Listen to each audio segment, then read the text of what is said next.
Ito yung kanyang valve, sasara, saka magbubukas. Ito yung magsusupply ng tubig. So pag ganyan niya, makasara yan. Pag bubaan yung ganyan, bubukas na naman yan. Ito, yan. Pasok natin. Ganyan. So ganito yung trabaho nito eh. Pag post nyo dito, ayan. Ayan. Hello, good morning mga idol. Kumusta? Welcome back sa aking channel, NCMX Vlog pa rin mga idol. So ngayon meron tayong pupuntahan. Meron tayong ayusin na isang, hindi, magkakabit pala tayo ng tangke ng toilet bowl mga idol. So yung mga tank fittings niya, yung mga accessories niya, yung mga fittings na kailangan ikabit sa isang tangke. Marami yung kakabit mga idol sa tangke. Kailangan matuto tayo doon. So tuturo ko po sa inyo kung paano mga idol. Sundan nilang yung video mga idol. So kita-kits doon sa may bowl mismo mga idol. Ito yung tangke.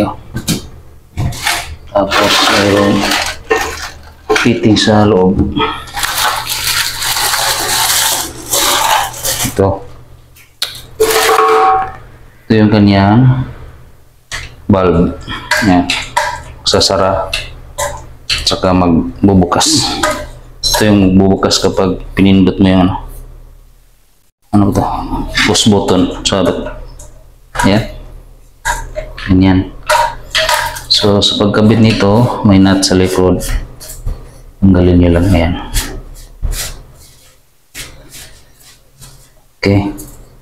So may gasket dito sa loob nito. Pasok na lang dito sa, kita niyo yung malaking butas. You know? Ito. So dito tayo papasok natin. Ganyan. Yan o. Pag ganyan.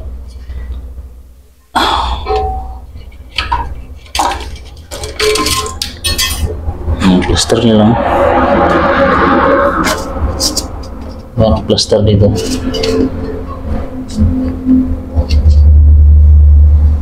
Ayan. Ayan yung plaster mga idol.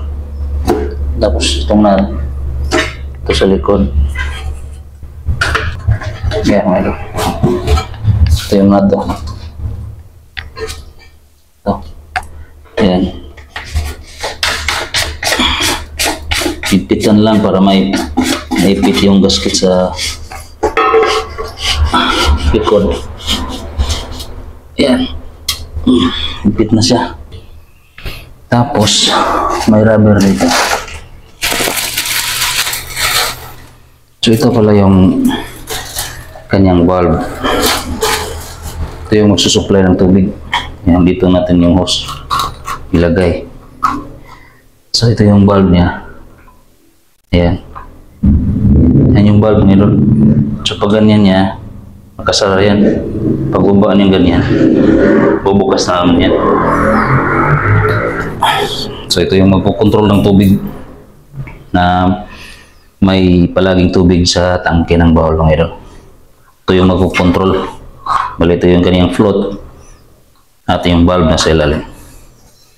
So pag kabit dito, may natin dito ngayon. Tanggalin natin to. Tapos may washer. So sa bawah naman may maliit na butas sa medyo dito. Kita ba? Hindi makita. Ayan. So dito natin papasok yung valve. So ito. Pasok natin ha. Ano ngayon? Pasok natin. Ayan. Tapos may washer. Tsaka yung nut. Ipitan lang natin ngayon. Okay. Ngayon mahigpit na siya. So sa likod, sa loob, ganito yung posisyon niya ngayon.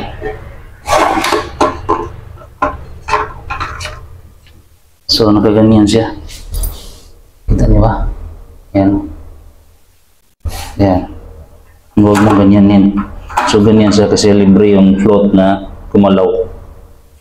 So ganyan yung ano niya mga idol. Forma.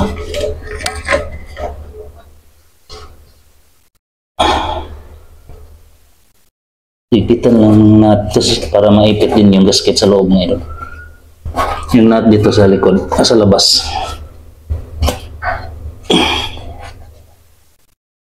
Yan. So yun, higpit na. So ito pala. Ito. Ikutin to natin ditong banda para maluwag nating ma-access itong ganyang valve, float valve. Ikutin lang natin to para libre nating yan, dito sa kabila. So ganyan siya ngayon para may lugar dyan, may space ba. So ayan.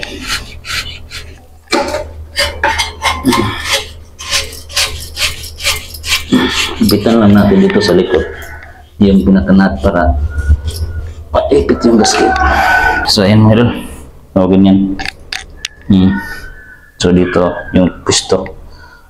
So sunod, kita niyo yung mga maliliit na butas niya.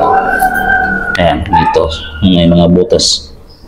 Doon natin ipasok yung bolt niya. So may bolt niya dito. So ito yung dalawang bolt niya. Ayan. Ayan, may mga gasket dito. Ito yung sa loob. Tapos ito sa labas yung nut. Pasok natin dyan sa mga butas niya. Pero bago yan, mayroon pang gasket. Ito, gasket na to. So dito natin to ilagay sa likod ng kanyang ito ngayon dito.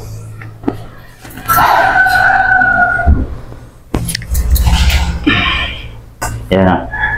So dito to ngayon, kailangan to dito para pag flush natin hindi lalabas yung tubig. Yan. Ayan. Kailangan naka-fit siya dito. Ayan. Ayan na yung posisyon ng gasket na yan. Kita niyo ba? Ayan. Ayan o.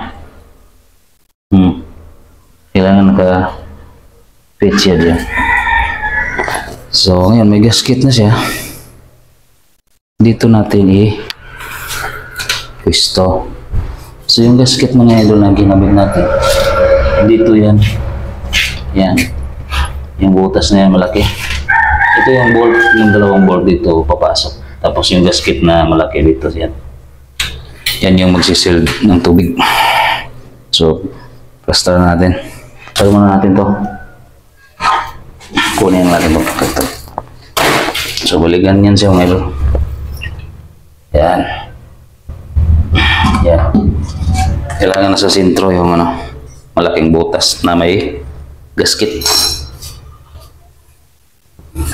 Yan o. So ito yung mga bolt niya. Tanggalin natin itong pinakanat.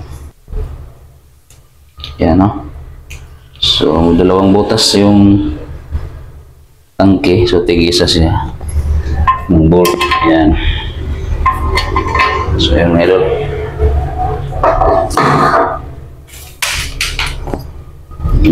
Nandiyan yung bolt yan. Yung puti. Ito yung ulo. Diyan. Ito. Yan sa butas. Ito. Yan. Sa isa. Yan. Yan. So, diretso na sa labas ng likod ng bowl. So, yung nut nasa likod dyan. So, balikan yan na yung posisyon ng bowl mga idol. So, ngayon mga idol, higpitan natin. Lagyan natin ng nut. Yung mga bolts sa tangke. Ito yung nut. Yung dalawa.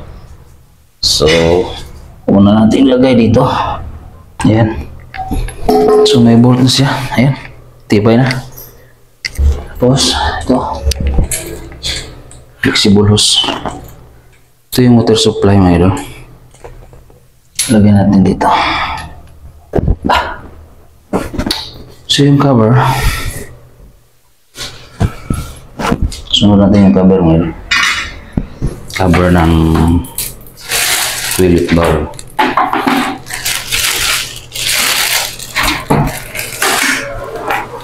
So itong cover, dito lang yung bolt niya. Yan, ito. So dito lang ang pasok natin. Hindi na muna natin kunin yung plastic para hindi madumihan. So ito yung mga bolt and nut niya na plastic din. Okay, so ganito no. So sa pagkabit nito mga idol, dito slide nyo lang dito. Kung ano niya, slide lang dito. Ganyan. Tapos yung isa sa kabila, ganyan din. So ipapasok natin to sa butas. Kita niyo yung butas dito. Yung butas ng bowl ng idol yan. Yung lalagyan ng cover ba. Yan yung dalawa. So diyan natin ipapasok. Ayan dito. Dito. Ayan. Pasok natin. Ganyan. So ayan tapos yung nut dito sa likod. So ganun lang kasimple mga pagkabit ng seat cover. Ito po yung seat cover. Seat cover po yung tawag nito. So yung kabila. Kailangan hipitan para hindi galaw yung cover pag pinuksan mo. Ayan. So ganyan yun siya. So ngayon, ito namang push button. Bala ito yung push button pag nag-flash kayo. Ayan, ito yung pindutin niyo. Kunin natin itong plastic. So naka-close up na ito. Ayan. So ganito. Ayan mga idol, ito yung push button. Yan, ito yung pupush nyo kapag nag-flash. So ganito yung trabaho nito pag push nyo dito, ayan. Ayan. Push nyo ganyan. Ayan. So ito po yung maghihila yung kadena doon sa flapper valve. Yung magbukas sara. Ito yung flapper valve mga idol. May kadena doon. Dito natin kakabit yung kadena. Para pag pindot natin ganyan, hihilain niya yung kadena para mabuksan niya yung flapper valve at lalabas yung tubig papunta dito sa ating pinaka toilet valve. So yan yung system para makapagkaroon ng flush, makapag-flush ng dito sa loob ng bowl yung nilalaman niya. So ayan. Ganyan. So sa pagkabit nito, may nut dito ngayon. Pero tanggalin muna natin to. Hindi ito papasok sa butas ng cover ng tangke. Ayan. Tapos may nut. Tanggalin din natin yung nut. So, ayan. So, lagay lang natin to dito. So, ito yung cover. So, ito yung butas. So, dito natin ito ipapasok. Ganyan. Yan o. Kita niyo ba? Yan. Yan. Tapos yung nut, dito sa kabila. Yan. Ito yung nut. Yung tinanggal natin. So, ipitan natin.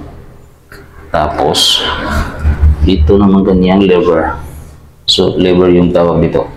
Lever, hindi yung ataya. Lever yung taga hila. So, dito natin to ibalik. Yan.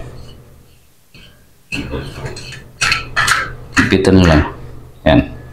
So ngayon, yung posisyon niya, kung saan nakaposisyon yung ano doon, kailangan nakatapat ito sa kanyang flapper valve. So ganyan to.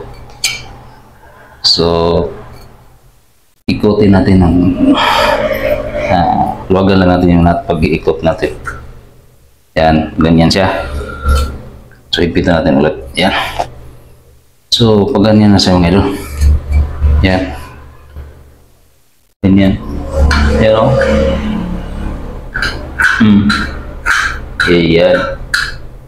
So yun yung maghihila sa kadena para mabuksan yung flapper valve para lalabas yung tubig.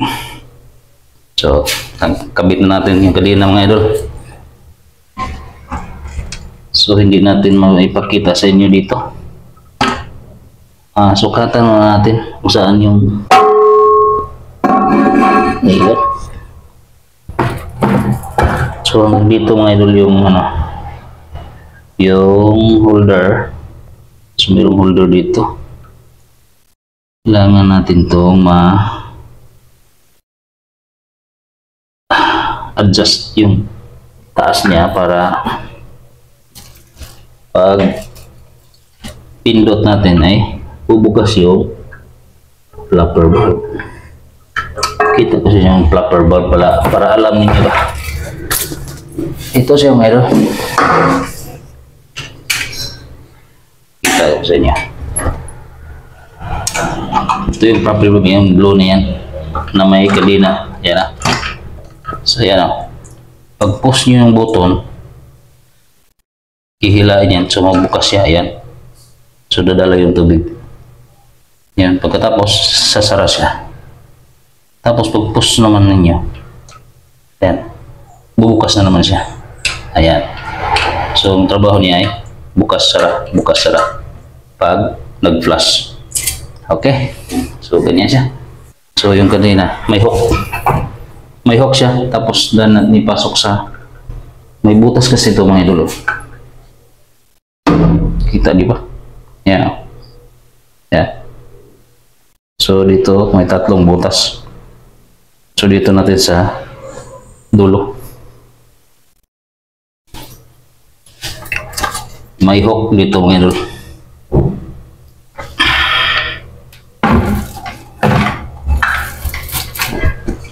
So, ganyan siya. So, pasok natin mga idol. Iyon. Tapos, basta. Yan.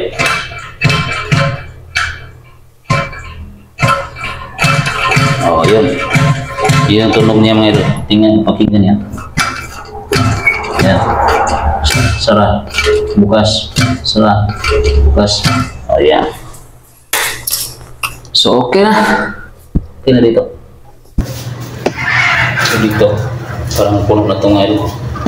Plus natin. Dito natin i-post ngayon dito. So, post natin. Tapos wala pang tubig dyan. Post natin na. Yo.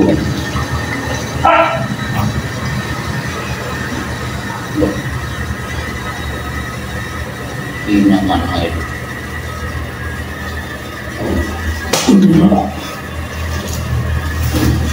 So ito yung media niya. Yan.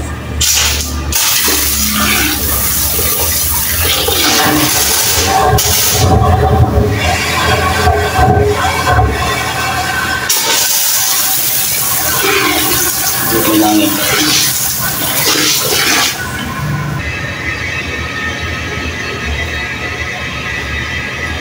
So dito na tayo magtatapos ngayon. Maraming salamat sa inyong suporta. Palaging nandyan. So shout out sa inyo lahat. At maraming salamat ngayon. Sana lagi kayong sumusuporta sa akin ngayon. Hanggang sa susunod natin vlog mga idol. Suportahan niyo pa rin ako. Maraming salamat. God bless. Bye-bye.